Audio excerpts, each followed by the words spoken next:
Я мечтала, почему я не родилась в России, почему мой родной язык – это не русский язык. Для меня, Москва самый лучший город.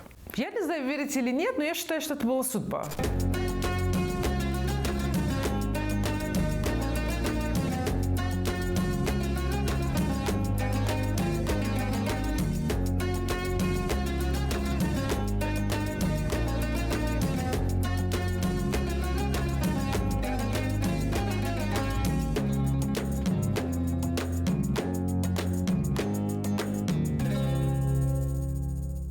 Я прекрасно помню этого момента, когда я приехала. Вот это было 11 года.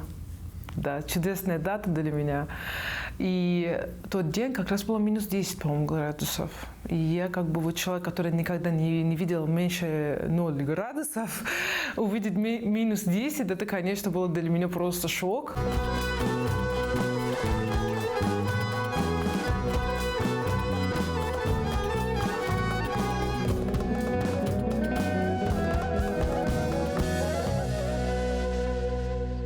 Мне все сказали в Иране, что ты знаешь, что там в Москве очень холодно. Я такая, там люди живут? Такие, да, они там живут. Я говорю, тоже как-нибудь проживу. У меня не только нет знакомых, вообще у нас не было никаких связей с Россией. Вообще ноль. Я не знаю, верите или нет, но я считаю, что это была судьба, потому что сразу мой папа сказал, что Канаду, Америку тебя не пускают. В Европу нужно были там учиться английский в хорошем уровне. Я же была художница, и я хотела учиться на художественном факультете, и, соответственно, я выбрала Россию, потому что Россия, там много художников. Русский язык для нас это реально достаточно сложный язык. И особенно то, что у нас в Иране вообще не было то, что здесь мы слышим какие-то русские песни, какие-то русские фильмы или сериалы. Нет, вообще ноль. И у меня там даже тот момент настолько такая была активная, я даже об этом не задумалась, что, может быть, у меня будут проблемы с языком. Такая, там говорят по-русски. Я такая, окей, учусь. Такая, буду изучать русский. Когда я поступила на первом курсе, и то, что на нашем факультете я была единственная иностранка, у нас был мастер Александр Михайлович, и он начал там о чем-то рассказывать, про кино, про анимацию, а все там сели, так внимательно все слушали, а я смотрела на него, такая, нифига ничего не понимаю. Просто единственное то, что я поняла, это «здравствуйте, до свидания». И тот момент реально почувствовала, что это беда, это реально проблема, потому что я готова учиться, я хочу узнать, просто мне знания русского языка не хватает. Я даже в тот момент плакала. На самом деле очень много слов есть, которые мне тяжело даже говорить. Раньше не могла сказать отрицательное, обогреватель. Я уверена, что есть много слов, которые еще до сих пор я не знаю. Я закончила, получается, художественной анимации, компьютерной графики, высшее образование из ВГИКа. Давно я мечтала, на самом деле, просто заниматься блогерством. Даже 10 лет назад, когда уже появились соцсетей, и они совсем были новые, я знала, что эта дорога на самом деле хорошая дорога, что с помощью творчества можно еще зарабатывать деньги. Но тогда у меня не было настолько хорошего знания русского языка, у меня просто смелости не хватало, чтобы говорить по-русски. Акцент, конечно, это меня очень сильно смущало. И было уже очень много моментов, что даже я мечтала, почему я не родилась в России, почему мой родной язык это не русский язык. Во время коронавируса мой друг предложил, что давай поснимай на русском языке. Я говорю, нет, я боюсь, я стесняюсь. А он меня уговаривал, нет, давай попробуй, если у тебя не получается, ты просто удаляешь это видео. И все мои блогеры на русском языке именно с одного видео начались. Если, наверное, тот видео, которое я снимала, он не бы залетел и не смотрели, не набирали кучу подписчиков и охватов, я бы, наверное, не стала бы дальше снимать. Нам нужны один большой кастрюль. Так, все. И стоп.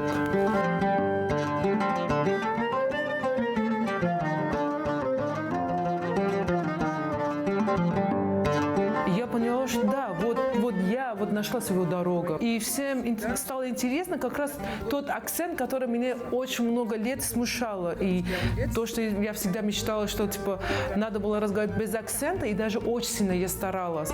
А потом поняла, что нет, вот все мои фишки на самом деле это из моего акцента.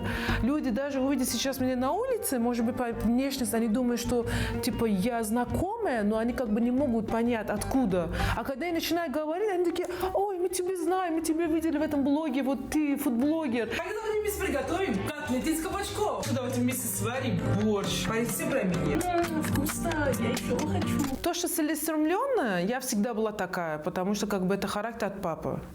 Но то, что не бояться рисковать и идти вперед, это состояние Россия мне дала. Ну что ж, сыграем. Каждый выпуск я отправляюсь с гастрономическим рейдом по разным заведениям. От элитных ресторанов до простых забегаловок. Ну что я сделаю? Опять вкусно. Папа, не стесняйся, скажи. Нет, мне не понравилось. Зачем мне обманывать русских, если это реально вкусно? Как бы я приехала сюда, в Москву, вот как раз моя соседка, монголка, первый раз вообще она мне варила пельмени, и я у нее попробовала пельмени. И мне очень понравилось. И я такая: господи, мне надо обязательно покупать эти вот пельмени и сама тоже приготовить. Приехала домой, приготовила с такой аппетит. И я брала одну ложку, вот так положила в рот, поела. И вообще возле моего глаза мир стал черным. Почему эти пельмени, они были сладкие? Я просто смотрю на них. Я говорю: почему это сладкие? Пельмени же! Там почему нет мяса? Спустя 4 года я узнала, что вареники были, а не пельмени. И еще у меня была такая ситуация, что когда первый раз попробовала шпрот, я попробовала такие маленькие вот рыбы. А что, разве русские это едят? Они такие: да, это же очень вкусно.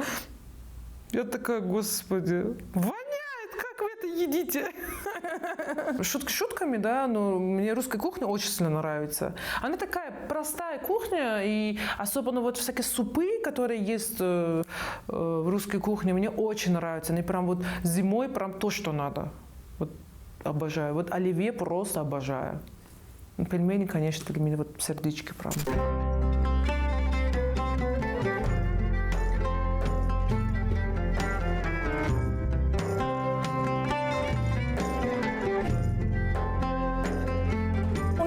Особой связи там с Россией.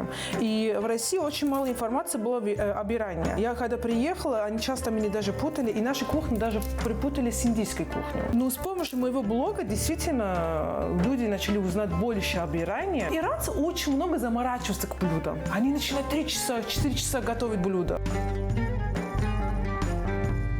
У нас тоже есть завтрак странный, даже могу сказать, что это страшный завтрак. Это голова баранина. Да, звучит странно и выглядит очень страшно, но это безумно вкусно. Но как бы, знаете, вот это нет такого, чтобы, допустим, на завтрак приходит поставить голову баранины на стол. Нет, конечно. Как бы они начинают разделять костей от мяса, и как бы вы просто выйдете мясо. Если вам не скажут, что это голова баранина, вы даже вот хоть 1 секунду не угадайте, что это голова баранина. Сегодня у нас будет для нашего обеда персидское национальное блюдо, называется зареш полюба морг. Это рис с барбарисом с шафраном и курица с подливкой.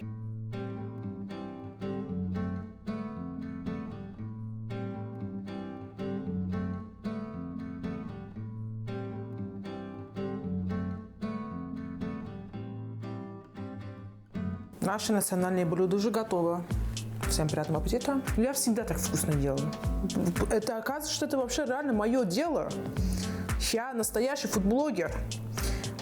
Потому что я ем, и вокруг меня смотрят на меня и проголодаются.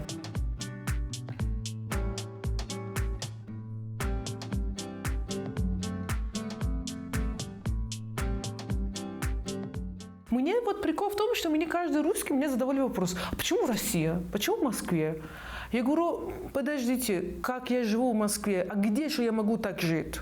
Здесь есть все необходимое для того, чтобы комфортно жить.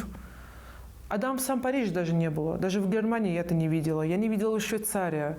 Я не видела Швеция. В Швейцарии там люди живут богатые, у них комфортная жизнь, но там скучно. Там просто для пенсионеров. А в Париже там много бомжей, много приезжающих, забастовки постоянно. Общественный транспорт там реально плохо. После того, что посетила больше 25 стран мира, для меня как бы Москва самый лучший город.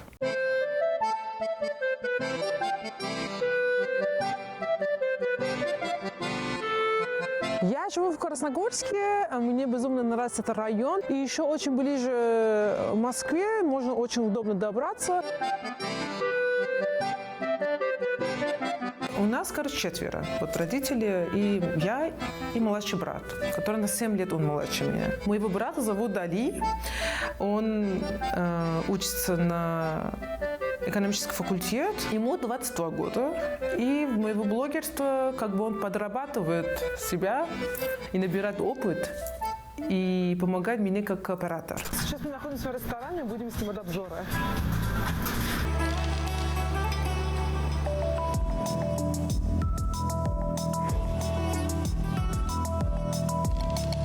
Раз, два.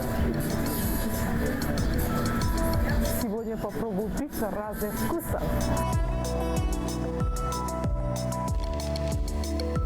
И еще есть трюфельные грибы. Сейчас дегустирую. Каждый раз подумает, подбирать какие-то правильные, красивые слова, и еще как бы есть одновременно, это немножко сложно. Я из Ирана приехала. Ну, если честно, я не чувствую, что типа я иранка. Я понимаю, что я там родилась, выросла. Я настолько уже как бы приняла вот русский менталитет. Иранцы, они такие более горячие люди. Они когда увидят друг друга, начинают очень тепло общаться. Там даже если незнакомые люди увидят на улице друг друга, они так поздороваются, они как будто знают 1000 лет друг друга. А вот это у между русских нету. Ну, это понятно. А русские, когда уже начинают знакомиться, да, они сначала не дружат, а потом, когда дружат, начинают, вот у них появляется крепкая дружба. И что-то они могут делать, они все не отказывают, и они делают, они помогают, они рядом. То, что вот я заметила, что многие говорят, типа, вот русские не улыбаются. Типа, они всегда такие серьезные. Но такие есть на самом деле. Мой друг уехал в Америку, и недавно ему позвонила, я говорю, как тебе дела? Он говорит, во-первых, там очень жарко, меня это смущает, уже ему этого смущает, он уже привык к этому климату в России. Второе, то, что, говорит, там все люди улыбаются, как дураки. На самом деле, мои друзья, да, они просто обожают Россию. То, что вот сейчас происходит по всему миру, и считать, что вот, люди должны стать врагами друг друга, это вообще неправильно, потому что как бы другие вообще за нас решили, приняли много решений, которые от нас не зависят. Ситуация, которая сейчас происходит в России, мы как бы уже сталкиваемся в 40 лет. Нельзя забывать, что вот Россия сильная страна. Я сама лично видела в 12 лет, как Россия прям развивалась в течение 12 лет. Вот этот город возле моего глаза прям построили. Когда я приехала, даже Москва-Сити не было. Я видела лично, как этот город развивается и все становится лучше. Москва считается одним из самых лучших городов мира. Здесь на самом деле есть очень много возможностей. Город, в котором можно зарабатывать большие деньгами. Просто те деньги, которые вот в Европе вообще никогда вы не можете зарабатывать. Да, вам дают стандартные жизни, но вы богаты не станете никогда. А в Москве вы станете, в России вы сможете стать. Если вы стараетесь, если у вас есть хороший план, если вы умные, реально вот такие деньги, которые можете здесь зарабатывать, нигде не можете зарабатывать. Как можно не любить и жить? Я считаю, что вот человек, место, которое выбирать надо для того, чтобы жить, надо обязательно полюбить. Как я могу стать популярной, если я не любила Россию и русские? Как можно не любить русские и быть блогером для них? Я хожу у них в домах, в этом личной жизни. Они смотрят меня везде, даже когда завтраки готовят, когда обед готовят. Как можно их не любить, и они меня везде смотрят? Потому что зрители, они очень умные. Ты их врать вообще не можешь. Обманывать просто за первый секунд можно, а потом дальше вообще вы не можете обмануть людей. Я считаю, что для меня русский мужчина будет самый идеальный вариант. Русский мужчина абсолютно не похож на иранский мужчина, вообще не похоже. Русский вообще более спокойный, но не вспыльчивый. Иранский мужчина не вспыльчивый. И я сама тоже такая вот вспыльчивая девушка, как бы два вспыльчивых в одно место нельзя, не подходит. Еще внешность мне больше как бы нравится. Они сильно отличаются внешность от меня, но они же светлые, голубые глаза. И я считаю, что наши дети будут очень красивые. Такие вот смесь такой. А с другой нации, европейские, это вообще точно не мои. Вот это 50/50, ой, это что-то пополам, но это вообще не мои. Это и сразу говорю. Иранцы тоже как бы, тоже не мои. Да, удивительная история. Пока еще я не встречал ни одного иранского мужчины, скажу, что типа все между нами хорошо. Я сильная и независимая. И иранский мужчина пытается всегда чему-то учиться женщину. Если придется кто кому-то учить, это придется я должна учить людей, а не меня. Я всегда всем говорю, что я уже обрусела.